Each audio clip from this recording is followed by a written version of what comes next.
गरिबीवर मात करत तनिष्का कोळीचे 10वीत घवघवीत यश. PSR काउन्सिलतर्फे घरी जाऊन सत्कार. सांगली.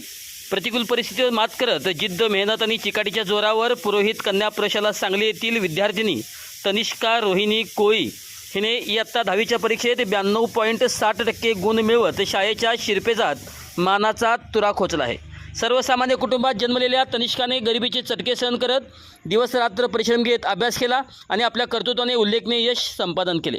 तनिष्केच्या या यशाबद्दल PSR human rights protection council anti corruption विंगच्या वतीने तिच्या राहत्या घरी जाऊन विशेष सत्कार करण्यात आला. यावेळी महाराष्ट्र राज्य अध्यक्ष राजू जाधव तसेच संघटनेचे संस्थापक अध्यक्ष श्री प्रशांत सिंगजी राजपूत यांनी तनिष्काचा पुष्पगुच्छ व सन्मानचिन्ह देऊन गौरव केला. यावेळी बोलताना मान्यवरांनी तनिष्केच्या जिद्दीचे कौतुक करत प्रतिकूल परिस्थितीशी हार न मानता मेहनतीच्या जोरावर मिळवलेले हे यश इतर विद्यार्थ्यांसाठी प्रेरणादायी आहे असे मत व्यक्त केले. तसेच तनिष्केच्या आईने मुलीच्या शिक्षणासाठी दिलेल्या पाठबळाचेही विशेष कौतुक करण्यात आले. तनिष्काने भविष्यातही अशाच प्रकारे यश संपादन करून कुटुंबासह जिल्ह्याचे नाव उज्ज्वल करावे अशा शुभेच्छा यावेळी मान्यवरांनी दिल्या.